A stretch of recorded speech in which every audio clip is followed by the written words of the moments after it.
Assalamualaikum warahmatullahi wabarakatuh. Selamat sore pemirsa TVRI. Memang saat ini pemerintah Provinsi Sumatera Barat terus mendorong pembangunan infrastruktur yang ada di Provinsi Sumatera Barat. Hal ini bertujuan untuk menunjang kemajuan di berbagai sektor dan mendongkrak perekonomian masyarakat di Sumatera Barat.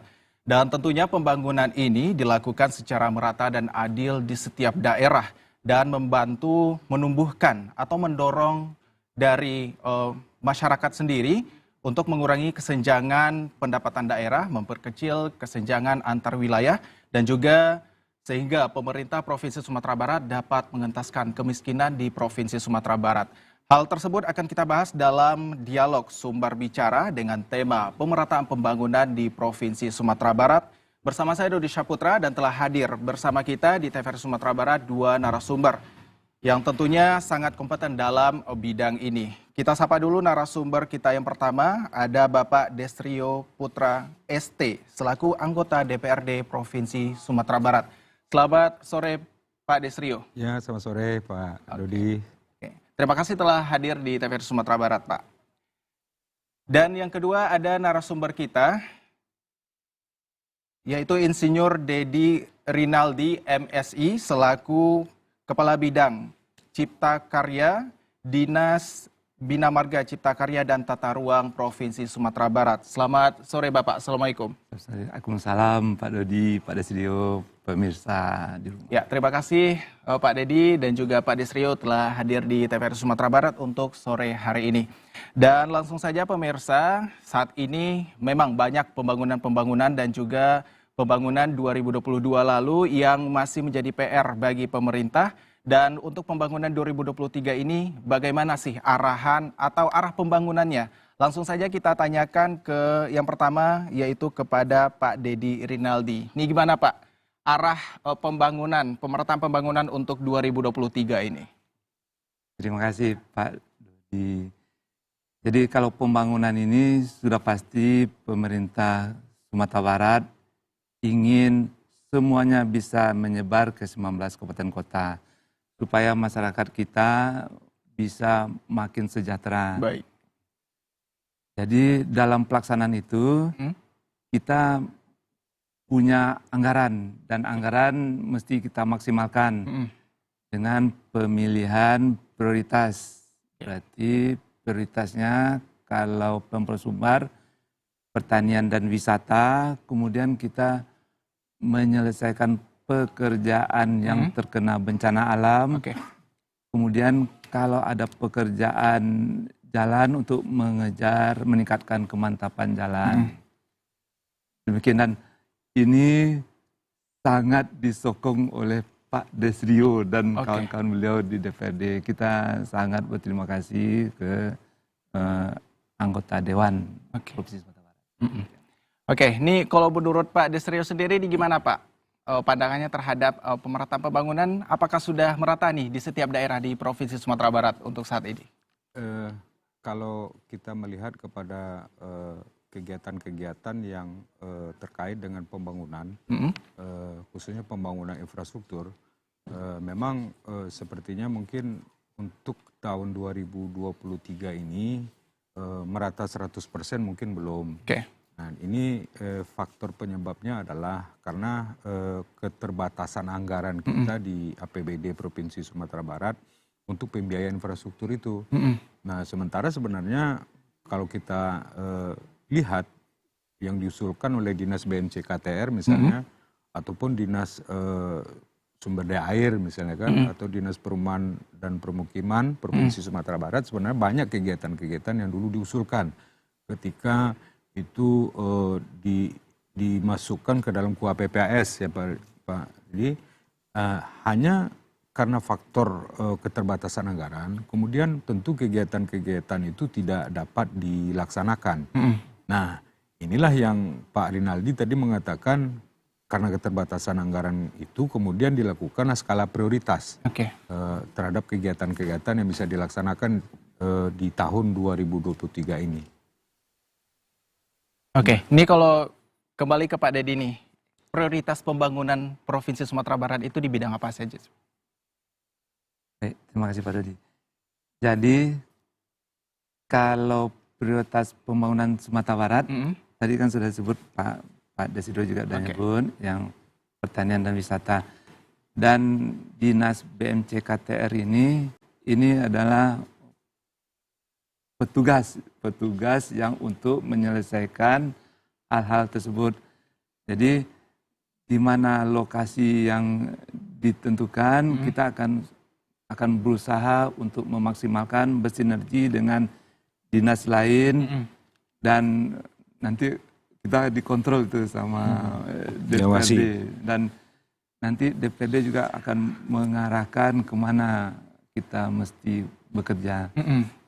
Jadi mudah-mudahan ini dengan dana yang terbatas yang bilang Pak Desrio, kita bisa memaksimalkan. Ini sudah ada koordinasinya dengan pihak atau dinas lain atau gimana nih Pak? Jadi kita ada lokasi pertanian, ada lokasi wisata.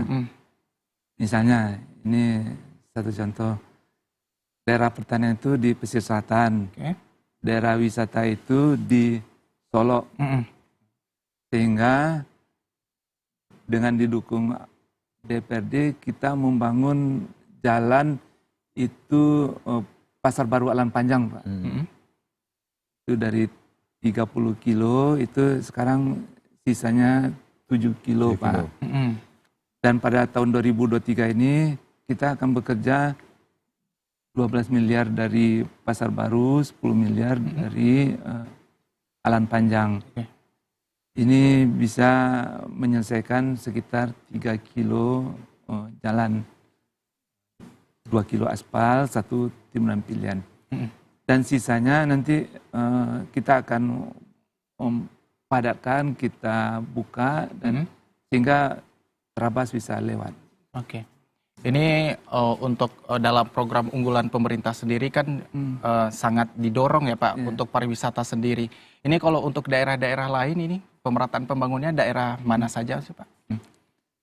Jadi kalau pemerataan berarti kita cenderung untuk bicara daerah terpencil, terisolir. Terpencil yang pertama kita itu di Mentawai. Mentawai, oke. Di Mentawai ada jalan nasional, ada jalan provinsi. Jalan provinsi itu di sana ada 11 kilo. Oke. Dan sudah selesai separuhnya 7 kilo. 7 kilo. Sehingga sekarang ada sekitar 10 miliar juga untuk bisa bekerja 3 kilo di sana. Dan itu berusaha dicicil terus. Mudah-mudahan bisa selesai yang sisa berikutnya, 3 kilo lagi. Oke. Nah selain Mentawai ada lagi nggak Pak? Ini untuk daerah terpencil masih banyak nih daerah di Provinsi Sumatera Barat, ada 19 kabupaten kota nih Pak. Itu Mentawai. Kemudian ada daerah Tapus untuk mendukung pertanian. Baik. Itu kemudian ada Raworokan mendukung perikanan. Kemudian ada lagi Pangkalan Sialang Glugur, itu jalan alternatif untuk ke Riau. Sumbar Riau Pak ya? Sumbar Riau. Ada lagi nanti di Solo Selatan, Padangharo ke Sungai Dare. 111 kilo. Oke. Ini kalau untuk dari Pak Desrio nih, selaku Dewan Perwakilan Rakyat Daerah Provinsi Sumatera Barat nih Pak. Ini pantauan atau pengawasan kita selama ini daerah-daerah mana saja Pak yang menjadi potensi untuk dikembangkannya pembangunan nih Pak? Kalau potensi pengembangan pembangunan sebenarnya itu kan pertama acuan bagi pemerintah Provinsi Sumatera Barat tentu RPJMD. Oke. Nah, mana kemudian daerah-daerah di sektor apa yang difokuskan oleh pemerintah kita. Yang pasti pemerintah provinsi sekarang ini kan yang nomor satu itu adalah sektor pertanian. Pertanian, perikanan dalam arti yang luas. Nah ini yang menjadi fokus utama karena itu menjadi program unggulan pemerintah provinsi. Nah kalau bicara pembangunan dalam konteks kedaerahan, sebenarnya semua daerah itu membutuhkan itu. Nah banyak potensi-potensi yang ada di daerah, kemudian dia menjadi tidak maksimal bisa dikelola untuk peningkatan kesejahteraan ekonomi masyarakat, karena memang di sana masih membutuhkan pembangunan infrastruktur. Nah, kita kan tahu bahwa pembangunan infrastruktur itu kan merupakan katalisator nih untuk pertumbuhan ekonomi, untuk kesejahteraan masyarakat gitu. Nah, misalkan saat sekarang ini kan masih ada di beberapa kota dan kabupaten yang masih mengalami kesulitan transportasi misalnya. Nah, ketika dia mau ke pusat kabupatennya ke kampung itu sulit, tidak ada jalan, atau sudah ada jalan tapi tidak layak misalnya. Benar. Ini kan sebetulnya membutuhkan keseriusan kita juga untuk kemudian bagaimana kita bisa membantu pembangunan infrastruktur itu. Nah, cuman kalau pembangunan infrastruktur ini kan sudah ada batas kewenangan. Nah, kalau kita bicara jalan, yang bisa dilakukan programnya oleh Dinas Bina Marga itu hanya jalan-jalan provinsi misalnya. Dia tidak bisa kemudian melakukan pembangunan untuk jalan kabupaten yang skopnya menjadi kewenangan kabupaten gitu. Nah, ini yang menjadi kendala kita, sehingga mungkin kalau kita provinsi mau membantu juga pemerintah kabupaten, mungkin mekanismenya melalui BKK, bantuan keuangan khusus, tidak bisa ditangani langsung oleh pemerintah provinsi gitu. Nah, bagi masyarakat sebenarnya kita lihat di bawah itu, masyarakat itu kan tidak paham. Ini kewenangan provinsi, ini kewenangan kabupaten, dia tidak mengerti. Yang pasti dia membutuhkan jalan.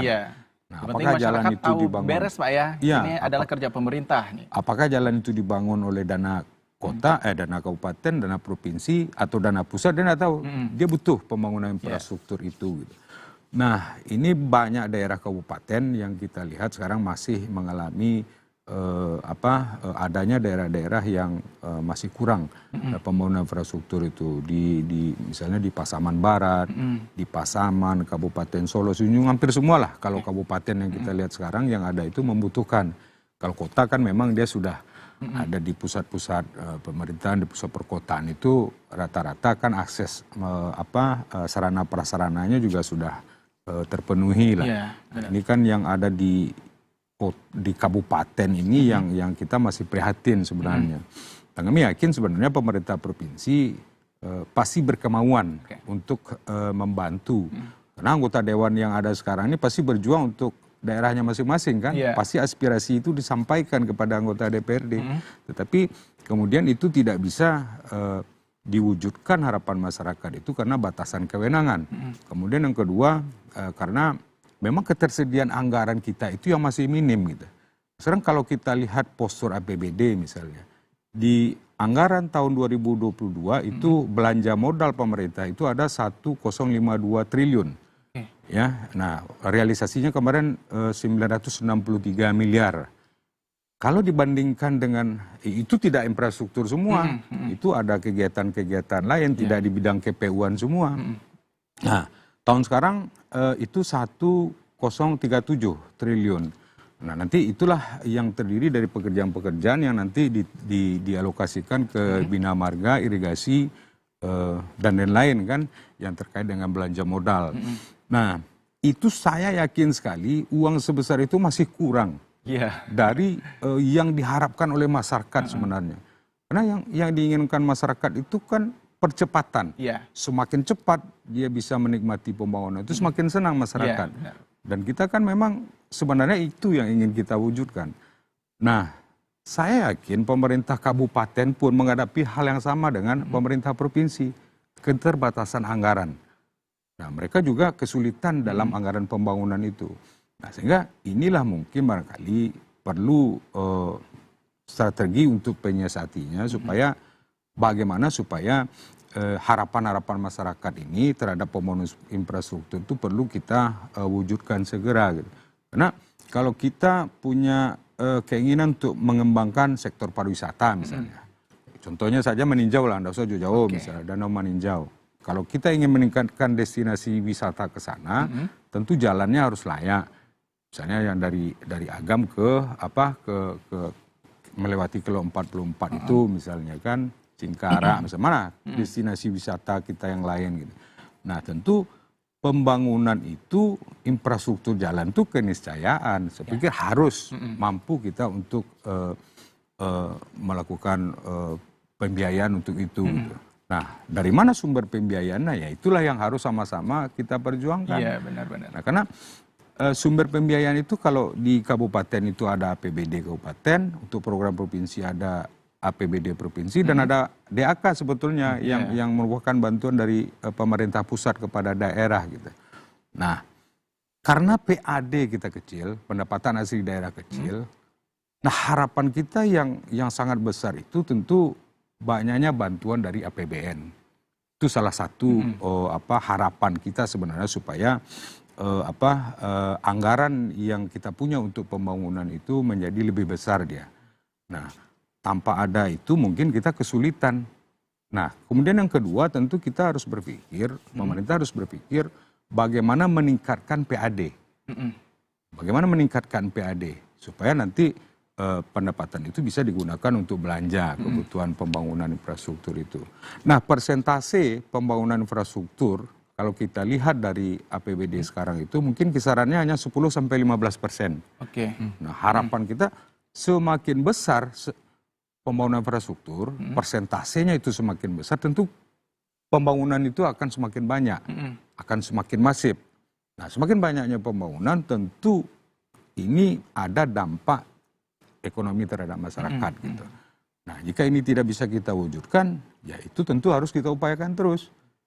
Harus kita upayakan terus supaya kita memiliki dana yang mencukupi untuk pembangunan itu. Ya, menurut pandangan dari Pak Desrio sendiri ini untuk kabupaten kota di Sumatera Barat, ya, yang mana sih Pak kabupaten kota yang membutuhkan dorongan untuk pencapaian target nih pemerataan pembangunan nih Pak? Saya pikir mungkin kalau dari pengamatan kami contohnya Pasaman ya, Pasaman Barat, pesisir selatan, kemudian Solo Selatan, Kabupaten Solo misalnya kan, 50 kota misalnya, Mentawai misalnya kan. Itu dalam sektor apa saja Pak? Ya, kalau kita pertama kita tentu ingin meningkatkan kesejahteraan masyarakat. Nah, artinya daerah-daerah ini kita perhatikan sekarang masih ada beberapa nagari itu yang sebenarnya kita kan mengakui tidak ada lagi daerah tertinggal gitu. Tetapi mereka masih terisolir sebenarnya gitu. Nah, masih banyak infrastruktur yang harus dibangun Pak, yang harus dibangun, jalan, drainase, irigasi, misalnya perumahan, misalnya kan listrik, misalnya masih banyak sebetulnya. Nah, ini saya pikir beberapa daerah ini tapi masih banyak loh, selain yang saya sebutkan tadi, itu rata-rata kabupaten itu masih ada beberapa daerah itu yang membutuhkan gitu. Nah, banyak sebetulnya. Jadi hanya karena keterbatasan anggaran ya kita tidak bisa untuk membuat program bagaimana supaya pembangunan infrastrukturnya bisa berjalan di situ gitu. Nah, ini yang menjadi persoalan kita sekarang. Oke. Jadi ke Pak Dedi lagi nih. Kalau menurut Pak Dedi gimana nih Pak dari pihak pemerintah sendiri nih untuk pembangunan ini sudah tercapai realisasinya atau gimana nih di setiap kabupaten kota? Jadi betul yang dibilang Pak Desrio tadi kan ada dana itu, dana provinsi, kabupaten kota, kemudian DAK. DAK ini dari APBN. Ini kita memang berusaha untuk mencarinya. Kalau yang PU provinsi itu berusaha mengumpulkan PU seluruh kabupaten kota di Sumatera Barat, Pak. Jadi bagaimana kita caranya menyusun program, kemudian mengusulkannya sehingga bisa dapat maksimal nilai DAK. Itu untuk 2023 ini kita sudah bantu itu dari pertengahan 2022. Kalau yang untuk provinsi sendiri kita alhamdulillah dapat sekitar 65 miliar. Oke. Banyak itu dan kawan-kawan di kabupaten itu banyak itu dapat. Nah, kemudian untuk mencari dananya juga ada juga peluang satu lagi, ada CSR. CSR, oke. Kita pernah mendapatkan CSR itu di Payakumbuh Setangkai, Pak. Ya. Di Payakumbuh Setangkai itu banyak lokasi kuari untuk pengambilan material. Pengambilan materialnya digunakan untuk lokasi di Sumatera Barat sama di Riau. Kemudian mereka bertanggung jawab untuk ikut bersama-sama membangun. Dapat kita sekitar 4-5 miliar. Dan kita juga sebetulnya untuk pemerataan ini dibantu juga oleh Pokir, Pak. Pokir Pak Desrio ini bisa banyak di banyak tempat yang sebetulnya sulit juga dijangkau oleh PU provinsi. Dan semuanya seperti bilang tadi, kita berusaha untuk semaksimal mungkin. Oke, baik. Tentunya ada usaha Pak ya untuk merealisasikan supaya pembangunan di setiap daerah merata, apalagi di kabupaten kota yang terpencil, daerah-daerah yang terpencil. Oke Pak, setelah ini kita akan membahas nih sedikit tentang anggaran, tetapi kita break dulu. Nah pemirsa, tetaplah bersama Dialog Sumber Bicara, jangan kemana-mana, kami akan kembali setelah jeda yang berikut ini.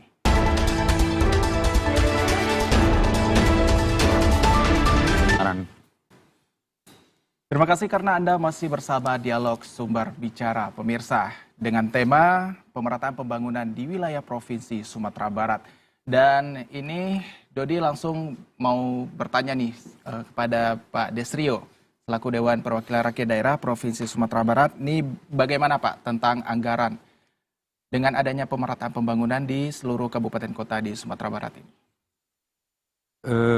Jadi kalau anggaran yang tersedia sekarang, memang belanja modal tadi saya sudah sampaikan itu ada sekitar 1,37 triliun. 1037 artinya 1.037 miliar itu belanja modal. Tetapi itu kan tidak untuk pembangunan infrastruktur semua. Nah kalau terkait dengan infrastruktur nanti tentu kita hitunglah berapa yang di Bina Marga, di PSDA dan di Perkimtan, Perumahan Pemukiman Pertanahan gitu kan. Nah itu pun termasuk di dalamnya alokasi dana pokok pikiran anggota DPRD. Nah karena setiap anggota DPRD provinsi itu kan diberikan alokasi anggaran untuk kemudian dia bisa mengusulkan kepada masing-masing SKPD terkait itu program yang menjadi aspirasi masyarakat itu. Gitu. Nah, misalkan di Kota Padang misalnya, itu kan kalau terkait dengan pembangunan infrastruktur mungkin yang lebih banyak itu sekarang itu kita lihat kebutuhan prasarana permukiman gitu. Nah, ini banyak teman-teman yang meletakkan anggarannya di situ, kemudian dilaksanakan nanti oleh Dinas Perkimtan gitu kan. Nah, ada juga teman-teman sebagian yang di dapilnya misalnya daerah Agam, daerah Pasaman Barat. Nah mungkin ada juga di jalan-jalan provinsi misalnya kan. Nah itu nanti pokirnya pun akan dialokasikan ke Dinas Bina Marga. Nah kita melihat memang untuk anggaran itu memang sekarang masih terbatas. Masih terbatas. Walaupun sudah dimasukkan pokir, pokok pikiran di situ, masih tidak bisa nutup juga kebutuhan masyarakat itu. Karena memang kebutuhan masyarakat itu jauh lebih besar dibandingkan dengan kemampuan kita untuk merealisasi anggarannya. Nah, kalau kita bandingkan berapa persen tuh Pak untuk kebutuhan dari masyarakat sendiri dengan anggaran yang kita punya nih? Ya kalau saya ini mungkin periodisnya lebih 10 kali lipat lah. Kita kasih satu sebenarnya dibutuhkan tuh lebih dari 10 kali lipat ya Pak Dedi ya. Jadi cuma kita inilah dilemanya kita sekarang gitu. Berarti kita membutuhkan dana-dana tambahan juga Pak ya? Pasti kita harus artinya pemerintah tentu harus lebih agresif di dalam mencari sumber-sumber pembiayaan untuk pembangunan infrastruktur ini. Nah termasuk sekarang yang kita hadapi tahun depan juga, tahun depan saya pikir akan sama, pembangunan main stadion misalnya. Nah itu sebenarnya membutuhkan biaya yang untuk penyiapannya itu sampai selesai mungkin 600 atau 700 miliar lagi baru bisa dipergunakan itu apanya. Tapi ya kita tidak mampu. Nah tahun sekarang berapa itu Pak Dedi kan? Cuman sedikit kan? Untuk pemeliharaan Pak, 1 miliar. Untuk 1 miliar cuman. Padahal kebutuhan kita itu mungkin lebih 600 miliar lagi baru dia bisa digunakan. Termasuk gedung kebudayaan. Nah, itu butuh ratusan miliar juga baru bisa selesai. Nah kan tidak mampu, itu terpaksa harus dikecilkan dulu alokasi anggarannya, kemudian diprioritaskan untuk pembangunan-pembangunan yang dirasakan langsung manfaatnya oleh masyarakat. Nah ini yang menjadi skala prioritas kalau kita lihat pengalokasian anggaran sekarang. Kalau berbicara tentang anggaran nih Pak, apakah ada nih peluang-peluang untuk ke tingkat yang nasional nih Pak? Jadi memang salah satu peluang untuk penambahan anggaran di provinsi kita ini termasuk di kota kabupaten ya. Semuanya saya pikir peluang yang terbesarnya itu adalah harapan kita itu dari APBN, dari program-program kementerian. Nah, apakah nanti di kementerian itu akan membuat program-program di Sumatera Barat, dan itu tentu perlu lobby-lobby yang dilakukan ke kementerian. Nah, jadi persoalan kita kan punya wakil rakyat di sana kan, ada yang di DPR RI, ada yang di DPD RI. Mungkin harapan kita, wakil-wakil kita, Bapak Ibu kita yang di Jakarta, yang di Senayan itu juga ikut membantu. Bagaimana melakukan lobby-lobby termasuk ke Banggar DPR RI-nya, kemudian juga ikut mengalokasikan anggaran program-program pemerintah pusat ke daerah. Nah ini mungkin akan cukup membantu supaya kita di daerah ini lebih cepat untuk mewujudkan pemerataan pembangunan itu. Nah ini mungkin yang ditunggu-tunggu oleh masyarakat kita Sumatera Barat. Karena itu peluangnya gitu. Nah kalau pemerintah provinsi mungkin dia hanya bisa melakukan efisiensi. Ya kan, efisiensi belanja yang lain kemudian yang bisa kemudian dialihkan untuk pembangunan infrastruktur atau melakukan upaya-upaya pendanaan yang lain, apakah nanti KPBU misalnya untuk program-program kegiatan, sehingga ini bisa dibiayai oleh kerjasama pemerintah dengan badan usaha misalnya. Nah ini mungkin salah satu solusi juga supaya apa? Supaya tidak hanya mengandalkan dari APBD saja. Nah kalau APBD banyak terpakai untuk kegiatan yang besar, dia tidak berdampak langsung kepada masyarakat, justru yang rugi kan masyarakat kan. Ya, dia lambat jadinya untuk bisa menikmati pembangunan. Nah ini mungkin ada beberapa kegiatan yang di Dinas Bina Marga Cipta Karya nanti yang akan diusahakan dengan pola-pola pembiayaan seperti itu. Nah, jadi tidak mutlak hanya dengan APBD murni. Nah mudah-mudahan itu nanti dengan lobby Pak Dedi dan kawan-kawan itu bisa terwujud kan. Benar. Nah, tapi yang tahun 2022 kemarin sudah terrealisasi semuanya atau gimana nih Pak? Untuk anggaran kita nih. Dari laporan yang kami terima itu di atas 90% sudah terrealisasi. Mungkin ada beberapa kegiatan memang yang belum siap 100%. Mungkin dengan berbagai macam faktor penyebab, apakah persoalan lahan, apakah persoalan perencanaan yang perlu direvisi, itu tentu yang tahu instansi teknis nanti ya, yang paham. Tapi ada juga yang tidak selesai. Oke, langsung saja kita tanyakan ke Pak Dedi Rinaldi nih. Gimana Pak untuk realisasi dari anggaran tahun 2022 kemarin? Jadi kalau realisasi itu memang ada beberapa kegiatan yang terpaksa kita luncurkan ke 2023. Jadi seperti Pasar Baru itu, jadi karena cuaca tidak bagus, ada sampai 30 titik menuju lokasinya yang longsor, sehingga kita terpaksa membereskan longsoran dulu, baru bekerja. Tapi mudah-mudahan di Januari ini selesai. Dan ada beberapa lagi yang memang kesulitan bagi si penyedia jasanya untuk bekerja, tetapi kita selalu berusaha untuk mencarikan solusi bagaimana cara menyelesaikannya. Pak, kemudian tadi saya menarik nih yang dibilang Pak Desrio, bagaimana cara kita untuk mendapatkan pembiayaan yang tidak membebani APBD provinsi. Jadi main stadium itu betul tuh butuh 700 miliar lagi. Sekarang untuk single seat saja di tribun tertutupnya sudah ada untuk 11.000 penonton. Kita bandingkan dengan di Haji Agus Salim itu 14.000. Dan dalam minggu-minggu ini ada satu klub sepak bola di Sumatera Barat ini yang sudah mensurvei. Surveinya bukan klub saja, tapi sudah ngajak kepolisian karena ada kejadian di Jawa. Sekarang butuh keamanan. Butuh keamanan itu untuk yang single seat. Jadi memang butuh satu tempat duduk untuk makin aman. Hmm. Jadi kita berharap dengan mudah-mudahan jadi nih itu jadi best bagi satu klub itu. Baik. Dan itu bisa kita gunakan, Pak. Mm-mm. Jadi yang bagian tertutupnya kita gunakan, yang terbukanya nanti ada kesempatan kita akan bangun lagi. Kalau polanya sendiri sudah ada atau gimana nih Pak? Polanya kita sedang berdiskusi karena ada dinas olahraga dan Pemprov sendiri. Kalau PU sebetulnya untuk menyiapkan lokasi saja, Pak. Itu kalau yang main stadium. Kalau yang gedung kebudayaan, mudah-mudahan Pak, ini kita sudah menyiapkan yang zona A, zona B-nya dan zona C-nya sedang kita kerjakan.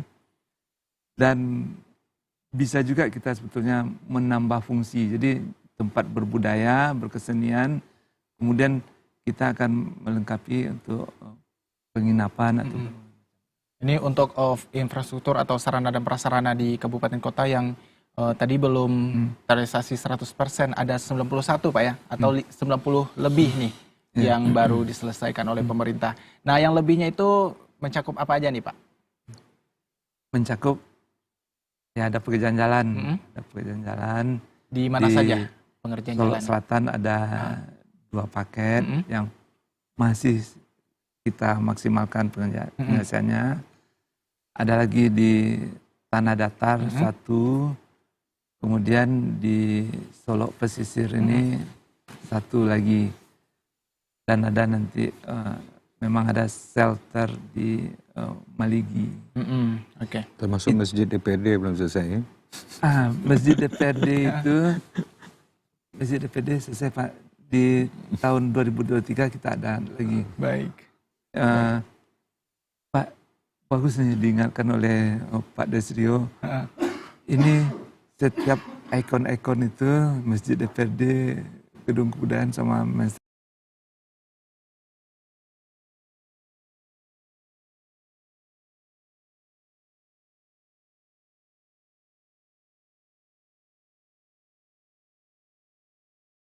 Buka aplikasi Sinyal TV Digital kamu.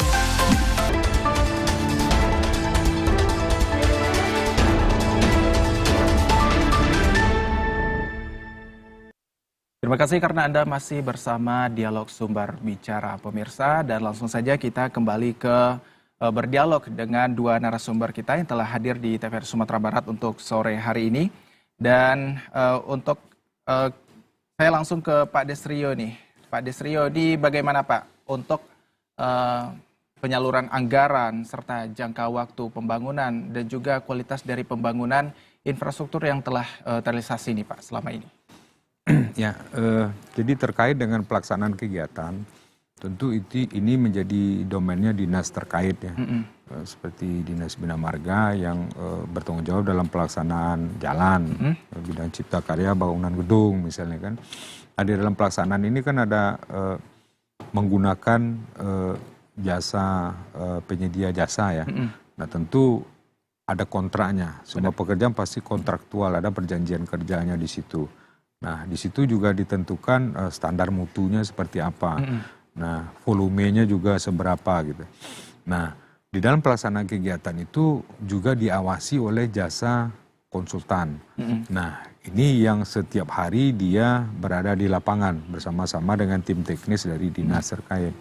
Nah, kami di DPRD itu hanya melakukan pengawasan secara makro. Nah, artinya mungkin dari setiap kegiatan itu kita akan tinjau ke lapangan dan memastikan bahwa itu benar-benar sudah berjalan misalnya kan. Nah, kemudian mungkin pada kesempatan itu juga akan dilihat mutu atau kualitas pelaksanaan pekerjaannya misalnya kan. Nah, kalau jalan mungkin kita sedikit melihat ini aspalnya bagaimana ini, komposisinya seperti apa gitu. Kan akan kelihatan itu kan. Nah, kemudian yang kita pastikan itu juga adalah jangka waktu pelaksanaannya itu apakah memang sudah sesuai dengan yang direncanakan. Nah, karena Kalau itu tidak diawasi tentu bisa jadi molor dia kan. Nah, kalau molor akhirnya nanti di akhir tahun anggaran tidak selesai. Nah, kalau tidak selesai akhirnya anggaran itu juga akan menjadi silpa. Kalaupun ada peluang untuk perpanjangan. Iya, benar. Nah, tapi perpanjangan itu kan ada syarat dan ketentuan juga. Tidak semua pekerjaan tidak selesai itu diberikan perpanjangan waktu. Nah, ini kelihayannya PPTK nanti kan yang akan menentukan gitu. Apakah ini layak untuk diberikan perpanjangan atau tidak. Karena sesuai dengan aturan itu yang bisa diberikan perpanjangan waktu 50 hari itu jika pengguna anggaran meyakini bahwa pekerjaan itu bisa selesai di dalam masa perpanjangan itu. Nah, jika diyakini tidak selesai ya harus putus kontrak, tidak ada alasan gitu kan. Nah, inilah mungkin teman-teman di instansi teknis akan lebih paham bagaimana melakukan estimasi dan penghitungan secara teknis sehingga pekerjaan itu. Cuma kalau DPRD dia hanya melakukan pengawasan secara makro saja. Nah, ini yang menjadi tugas dari DPRD. Nah, tentunya semua realisasi tadi sudah mencapai 90% lebih, Pak ya. Tentunya di akhir tahun 2022 kemarin, Sumatera Barat dilanda bencana gempa bumi. Tentunya banyak infrastruktur dari pemerintah sendiri, yang dibangun oleh pemerintah sendiri yang rusak, nih Pak. Ini bagaimana untuk sterilisasinya, nih Pak? Pak Dedi. Baik. Berarti itu di 2021. 2022 ini. Ya, kemudian kejadiannya 2021, kemudian kita kerjakan di 2022. Itu tadi waktu di lobby kita sudah cerita juga yang Panti Simpang 4. Oke. Jadi Panti Simpang 4 itu kita sampai 2 penanganan kita kerjakan. Ada APBD provinsi, juga ada DAK. Dan itu sudah selesai nih sekarang. Dan yang BPBD seperti diingatkan Pak Desrio juga kerja Pak. Jadi semuanya kita berusaha maksimal untuk bekerja di sana. Termasuk ada lagi Lubuk Sikaping Talu, karena lokasi yang masalah itu kan di Talu. Demikian, jadi semua usaha kita laksanakan untuk penyelesaian pekerjaan. Berarti semua pasca gempa bumi kemarin sudah diperbaiki ya Pak ya? Iya, untuk jalannya. Oke. Dan saat ini apa target dari pemerintah nih Pak yang ingin dicapai di tahun 2023 ini? Jadi di 2023 ini, meskipun di BMCKTR ini dananya 339 miliar, berarti 91% dari 2022. Berarti itu tambahannya Pak ya? Tambahan dana dari 2022 kemarin? Kontraksi dana, jadi berkurang dananya sekitar 9%. Tapi dengan dana yang tersedia ini, kita berusaha maksimal untuk bekerja, kemudian berusaha untuk mencari pembiayaan di luar APBD provinsi. Tadi saya diingatkan oleh Pak Desrio, sebetulnya di gedung kebudayaan itu ada zona A, zona B itu khusus untuk kebudayaan. Kita bisa berkesenian, berpuisi, berdrama, nyanyi, macam-macam. Yang zona C itu kita akan gunakan untuk pendukung. Sehingga bisa kemungkinan yang zona C itu kita buat ya penginapan seperti tadi, hotel ya, hotel yang bisa dikerjasamakan, yang mendukung kesenian kita, kebudayaan itu, sehingga dengan satu tempat bisa melayani semua. Demikian. Ini untuk 2023 atau anggaran kita nih ke depan, rencana dari pemerintah sendiri untuk pembangunan di daerah-daerah terpencil nih Pak. Ya. Bisa dijelaskan seperti apa nih pola pembangunannya? Kalau yang untuk daerah terpencil itu ya seperti Pangkalan itu kita tetap kontrak Pak. Oke. Kontrak. Kemudian yang di Solok Selatan, di daerah wisata sekitar Danau Singkara, kemudian di Maninjau, kemudian kita sudah mencoba untuk pemeliharaan jalan. Pemeliharaan jalan itu tahun 2022 kita kontrak. Tapi 2023 kita sepertinya akan lebih baik pakai swakelola karena lebih kontinu dan ada petugas di lapangan yang akan terus berusaha melakukan pemeliharaan jalan. Kalau untuk koordinasi dengan pemerintah kabupaten kota di Sumatera Barat sudah kita lakukan untuk yang 2023 ini? Nah, jadi seperti tadi bahwa untuk pengusulan DAK kita sudah mengumpulkan kabupaten kota di provinsi. Pada saat itu kita sudah mensosialisasikan pekerjaan-pekerjaan yang akan kita laksanakan di kabupaten kota dan kita sekarang ini sudah berkomunikasi untuk kesiapan lokasi, untuk sosialisasi dan pelaksanaan. Dan tadi Pak Desdio juga mengingatkan untuk pemerataan pembangunan ini kita harus percepatan. Kita sudah mulai untuk tender dini, Pak. Jadi mudah-mudahan dalam Januari Februari sudah bisa kontrak. Kalau boleh kita singgung sedikit nih Pak tentang pembangunan tol ini gimana nih Pak? Jalannya untuk saat ini. Jadi kalau pembangunan tol untuk seksi Padang ke Cincin itu lahannya dari 36 kilo itu 95% sudah bebas, sudah dibayarkan.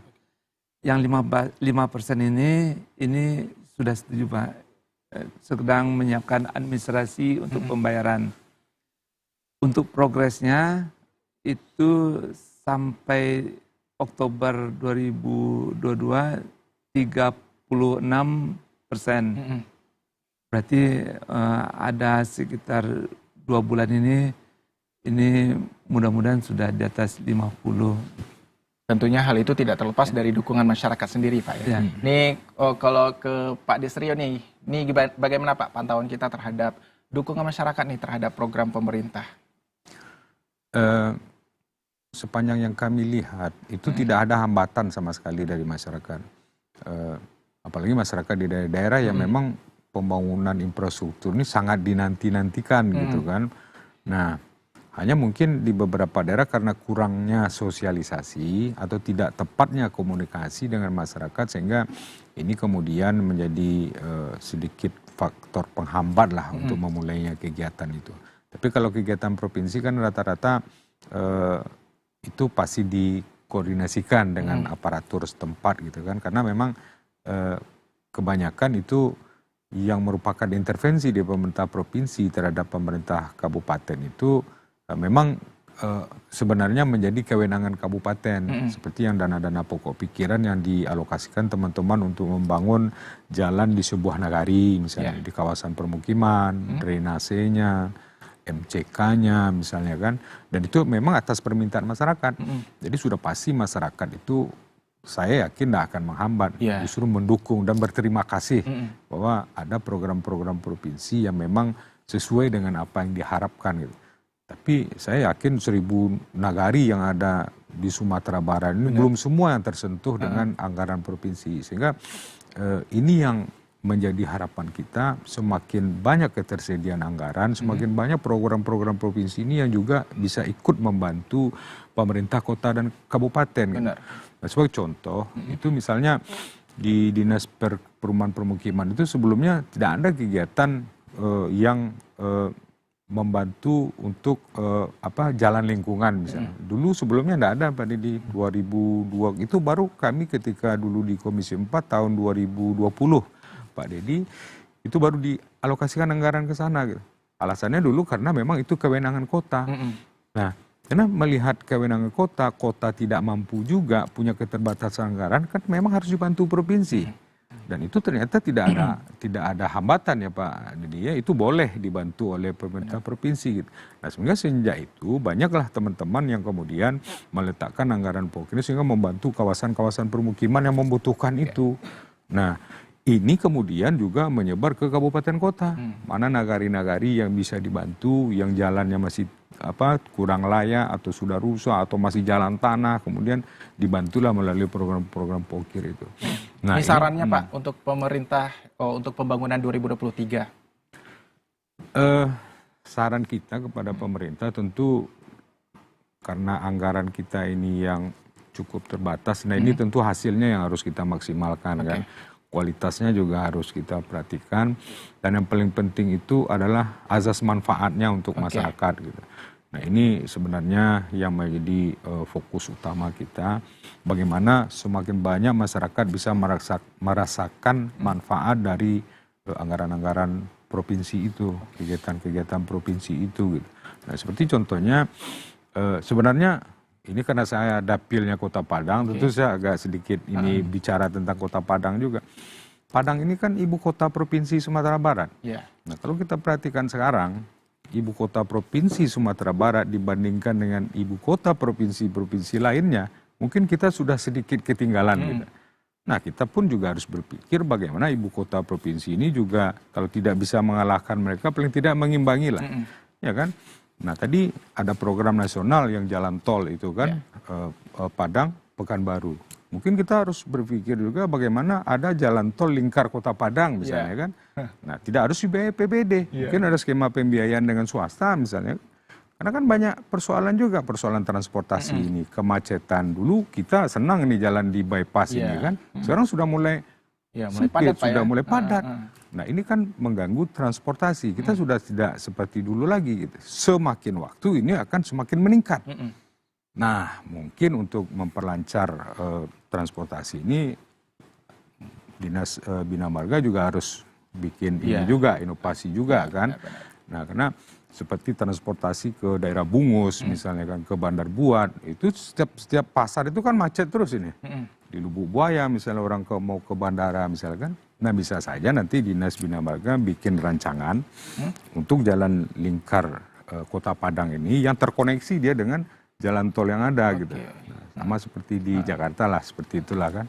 Nah, ini bagaimana nih dari Pak Dedi sendiri untuk kedepannya nih Pak 2023 yang menjadi pokok atau target dari pemerintah sendiri yang ingin cepat dikejar nih Pak? Jadi kalau pemerintah provinsi ini ingin menyelesaikan yang jalan Pasar Baru Alam Panjang, kemudian jalan-jalan menuju tempat lokasi pertanian dan pariwisata, kemudian semua lokasi-lokasi bencana alam ada nih di Sungai Limau, memang kita ada kejadian bencana. Dan di Malala juga ada bencana. Kita kerja di sana. Dan pemirsa juga lihat bagaimana DPRD mendukung pemerintah dan berharap bersama-sama dengan masyarakat. Baik. Karena kita juga butuh dukungan masyarakat, terutama dalam pembebasan lahan. Ini pembebasan lahan sebetulnya masyarakat ini bersedia. Cuma mungkin karena kesibukannya, waktu kita nyari, sulit nyari. Dan ini sudah banyak dibantu oleh masyarakat. Kita ada di Ketaping ke Pariaman, kemudian ya jalan tol itu. Oke, baik. Terima kasih Pak Dedi Rinaldi dan juga Pak Destrio selaku anggota DPRD. Dan tentunya ini juga menjadi PR bagi pemerintah untuk 2023. Harus memaksimalkan ya Pak ya, memaksimalkan anggaran yang ada agar semua realisasi dan rencana pemerintah untuk pemberdayaan masyarakat juga bisa lebih maksimal. Oke. Baik, terima kasih Pak Dedi Rinaldi dan juga Pak Destrio sudah hadir di TVRI Sumatera Barat. Nah, pemirsa, mewakili kerabat kerja yang bertugas, saya Dodi Syaputra mohon undur diri dan terima kasih atas kebersamaan Anda. Assalamualaikum warahmatullahi wabarakatuh. Selamat sore dan sampai jumpa. Assalamualaikum warahmatullahi wabarakatuh.